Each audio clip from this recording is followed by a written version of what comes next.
Hey guys, how are you this week? Question mark. I hope that everybody is fine. I know I'm getting a little stir crazy, and so maybe some of you are too. There's definitely been a little more tension in the house than there was last week. Even though I'm still trying to get out, take the dog for lots of walks, etc. It's not the same thing, is it? Anyway, I hope that everybody's well.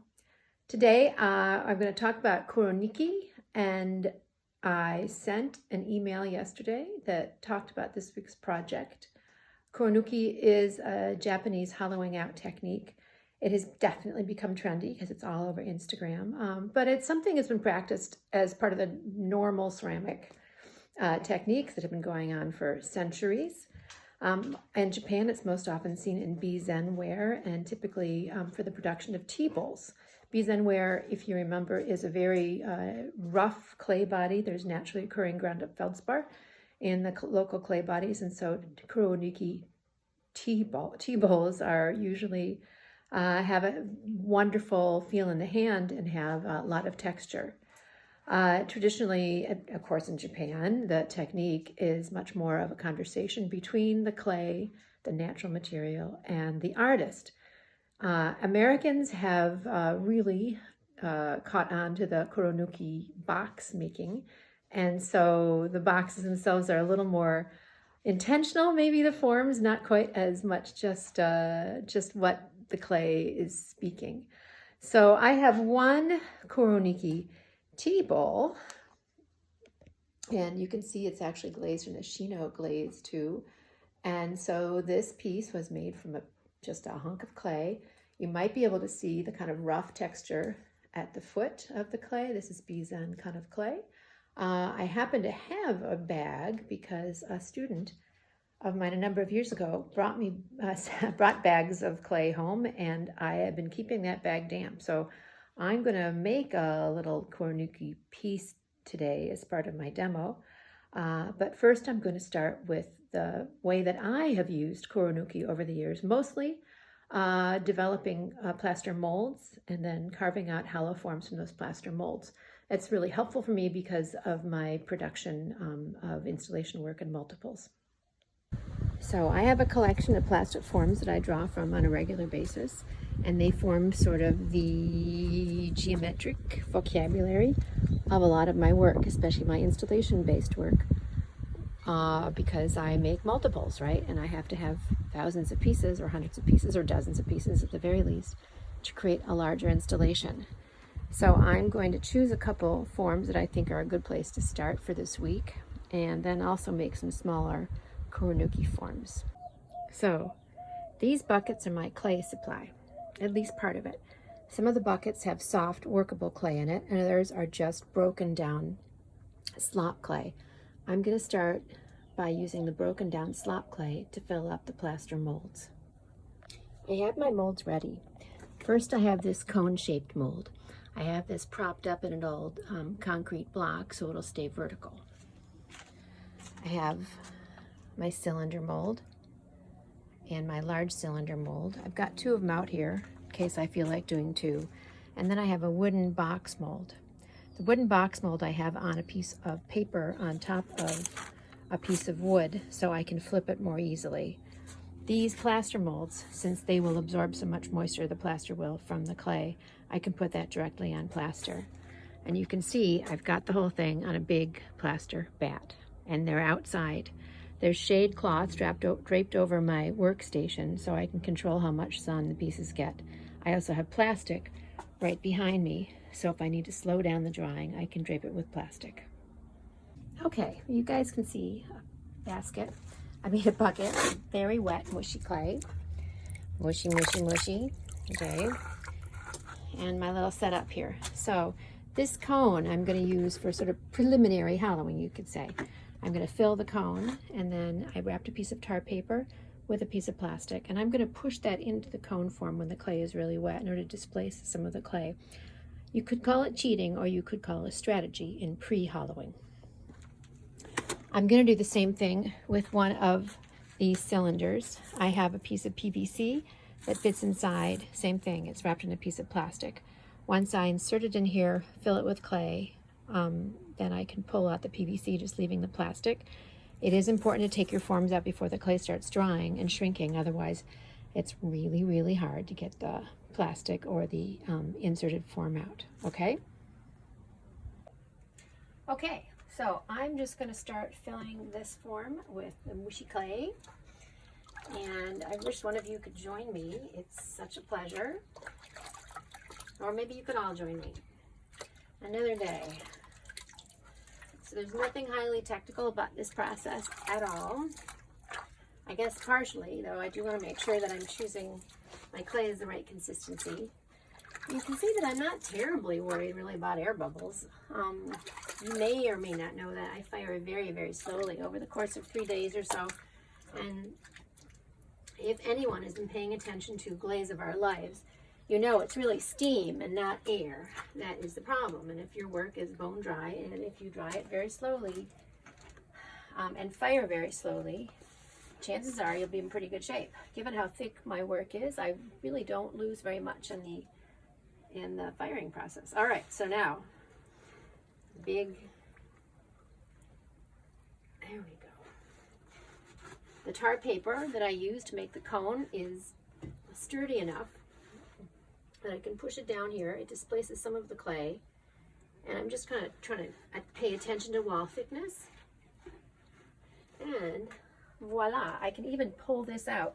The plastic that's in there will actually hold the form. So that's going to help the piece dry a little faster. And then I can reuse this if I'm going to do another one. Okay? On to the next one. So in this case, these are my cylinder forms. So these guys, to get it all the way to the bottom, I have to sort of throw it in. Otherwise it gets stuck on the sides.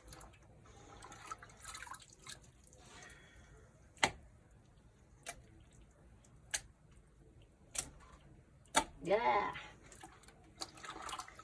I was going to take a shower before this demo, but then I decided that would be a bad idea. Like a big baker's tool.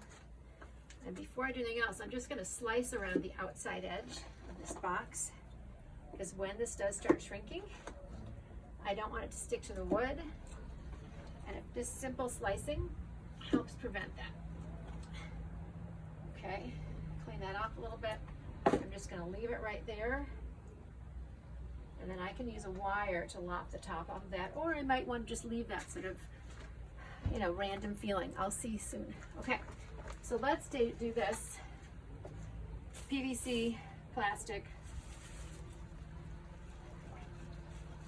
And I'm just going to push this in there.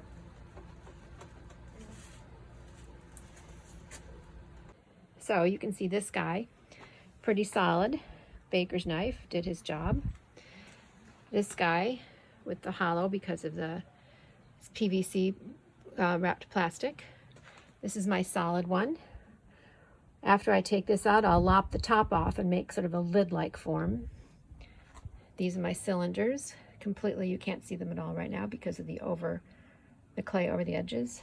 And then this is the cone form. That cone form was initially made, by the way, by a small traffic cone. Let's see how some of these things worked. They've been out in the sun. I did manage to cover this one. And I'm going to start with the big box over here. First thing though is to just try to release it from the edge. This is probably going to be the mushiest because it did not have the plaster helping it out. But I'll know in a second if it's going to give. Yeah.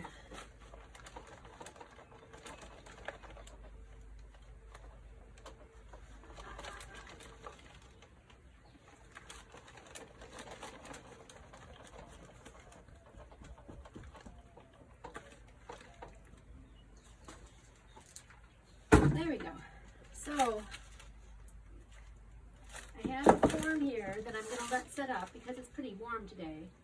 This should set up really pretty well, and I can embrace the form or alter a bit before I start lopping off the top and hollowing up the inside to create a box. Okay, let's take a look at this one. So this one, I sort of had hollowed out that center piece a little bit to help thin it out a little bit. Now I'm going to see if I can just wiggle off the plaster here. And you see how it's shifting a little bit? So I might make a few really unattractive faces.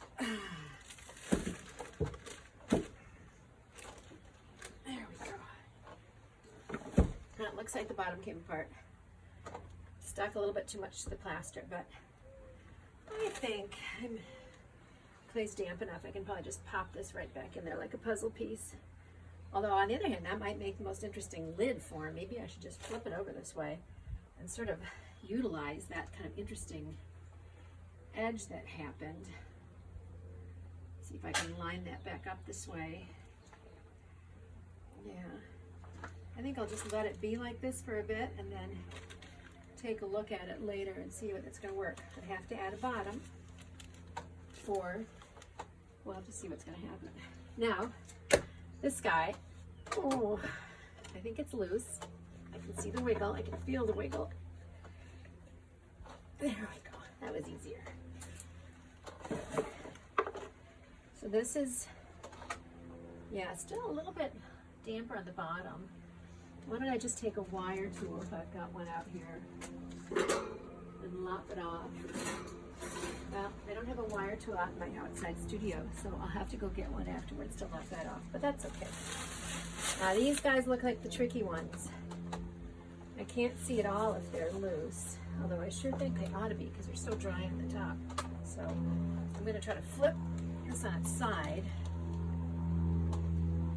This one came out of, and so I see what happened. See, a lot of this clay kind of globbed onto the bottom. So if I can, I'm going to just smoosh that away from the edge because obviously the cylinder won't pop out if it's hanging out over the edge like that. That's just my own bad mold making, I have a feeling. I'll have to go look for a better mold for doing this next time. Don't want to embarrass myself in a video, obviously. But you guys can laugh at me. But you know what I always say, it's good to see people make mistakes. So we learn. All right, I'm going to put this down again for a moment and then just bring it close to me a little bit so it's easier. And then I'm going to clean up some of these edges. I'm going to use my rubber rib because I don't want to put metal on the plaster, and sort of look for the edge. And when I found the edge, I'm just going to use my thumb to try to pull the clay away from the plaster mold. So I'll be able to release, hopefully, these things later.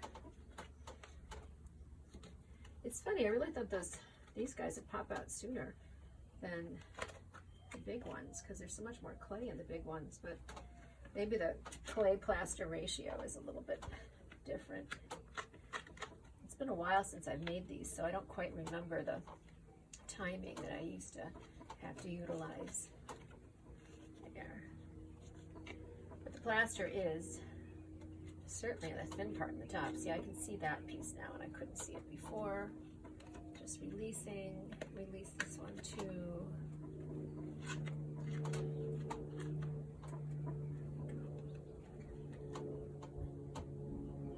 Just lop the top off a little bit. All right, the last one that might be ready is this guy, the cone form. I'll bring him over to my plaster table, clean it up a little bit, and then I'm going to just tip him over and see what happens. Ah, isn't that nice? I love it when it works easily. So I'll put that over there. And now I just got to let these guys sit up a little bit.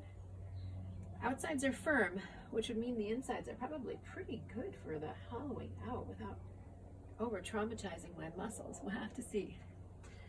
All right, I'll bring those inside shortly, and then I'll tune in again when I'm inside.